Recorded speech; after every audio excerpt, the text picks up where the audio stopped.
Year 1398 میں Timur نے India پر قبضہ کیا اور اس جنگ میں 1,00,000 لوگ مارے گئے۔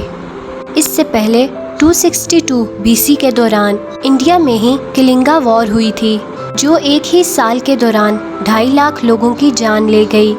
اور دنیا میں سب سے خون ریز جنگ چائنا میں بیٹل آف چینگ پینگ کے نام سے جانی جاتی ہے، جس میں 7 لاکھ سے بھی زیادہ لوگ اپنی جان گنوا بیٹھے۔ انسانوں کی ہسٹری پر جھانکا جائے تو پچھلے 5000 سالوں میں تقریباً 10,624 لوگ مارے گئے۔ 6,224 الگ الگ بیٹلز لڑی جا چکی ہیں۔ ان میں سے زیادہ تر جنگوں کا صرف ایک ہی مقصد رہا ہے، اور وہ ہے زیادہ سے زیادہ زمین پر قبضہ کرنا۔ تاریخ گواہ ہے کہ ہم انسان زمین کا ٹکڑا پانے کے لیے نہ ہی بچے دیکھتے ہیں، نہ بوڑھے اور نہ ہی عورتیں، اور حتیٰ کہ دنیا کا سب سے خطرناک ہتھیار استعمال کرنے میں بھی کوئی جھجک نہیں رکھتے۔ اور اسی سب کے دوران زمین کا ایک ایسا حصہ بھی ہے جو بغیر گولی چلے ہر 6 مہینے بعد اپنا ملک چینج کرتا ہے۔ یہ کوئی دور دراز یا ویران زمین کا ٹکڑا نہیں ہے، بلکہ یورپ میں آبادی سے بھرے علاقے کے بیچ موجود ہے۔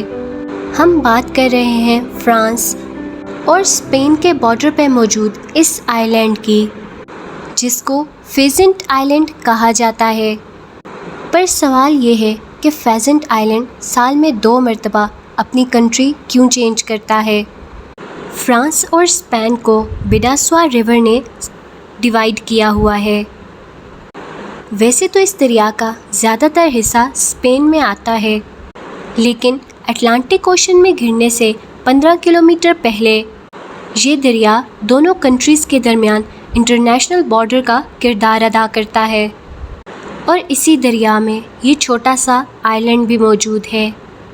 اس آئی لینڈ کی خاص بات یہ ہے کہ اگر آپ 31 جولائی کو یہاں پر ہوں گے تو آپ اسپین کی ٹیریٹری میں کھڑے کہلائے جائیں گے، لیکن رات کو 12 بجتے ہی 1 اگست سے آپ فرانس کی ٹیریٹری میں کھڑے کہلائے جائیں گے۔ 6,800 اسکوائر میٹر بڑا یہ آئی لینڈ 1 فروری سے 31 جولائی تک اسپین کے کنٹرول میں ہوتا ہے، اور پھر 1 اگست سے لے کر 31 جنوری تک یہ فرانس کے کنٹرول میں ہوتا ہے۔ ٹیریٹریز کا یہ ایکسچینج فرانس اور اسپینش نیوی کے درمیان فیزنٹ آئی لینڈ پر ہی ہوتا ہے۔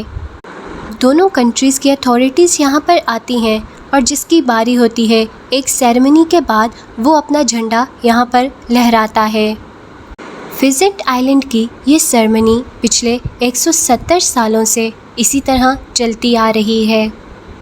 آپ کو یہاں پر بتاتے چلیں، جب ایک ہی زمین کے ٹکڑے کو 2 کنٹریز یا اس سے زیادہ کنٹرول کرتی ہیں تو اسے کنڈومینیم کہا جاتا ہے، لیکن فیزنٹ آئی لینڈ ایک ایسا کنڈومینیم آئی لینڈ ہے جسے ایک وقت میں صرف ایک ہی کنٹری چلا سکتی ہے۔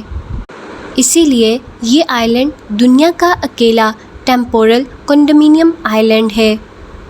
بارڈرز کا یہ ایکسچینج بغیر کسی خون خرابے کے ہوتا ہے۔ 1600 میں یورپ ایک بہت بڑی جنگ سے گزر رہا تھا۔ یہ جنگ 30 سال تک چلی تھی۔ اسے The 30 Years War کے نام سے بھی جانا جاتا ہے۔ ہسٹورینز کا کہنا ہے کہ یہ ایک ریلیجیس وار تھی، لیکن اس کے پیچھے پولیٹیکل اینڈ اکنامک پرپز بھی تھا۔ ایئر 1618 میں شروع ہونے والی یہ جنگ ایئر 1648 میں ایک پیس ٹریٹی پر آ کر ختم ہوئی۔ رومن امپائر ایک بار پھر سے سکون کا سانس لے پا رہی تھی، لیکن پیس ٹریٹی کے باوجود بھی فرانس اور اسپین کا ایک دوسرے کے لیے غصہ ختم نہیں ہو رہا تھا۔ آئے بجائے ان دونوں کی آپس میں لڑائی چلتی ہی رہتی تھی۔ پھر 11 سالوں کے بعد 1659 میں ان دونوں نے بھی آپس میں ایک الگ پیس ٹریٹی سائن کر ہی لی، جس کو پیرینیز ٹریٹی یا پھر پیس آف دا پیرینیز بھی کہا جاتا ہے۔ اس کے علاوہ دنیا میں 6 کنڈومینیم اور بھی ہیں۔ انٹارکٹیکا کو ٹوٹل 12 کنٹریز اون کرتی ہیں، اور انہوں نے وہاں 55 انٹارکٹک ریسرچ اسٹیشنز بنا رکھے ہیں۔ سوڈان میں موجود آبیائی ایریا کو پبلک آف ساؤتھ سوڈان اور ریپبلک آف ساؤتھ سوڈان اور دونوں کنٹرول کرتے ہیں۔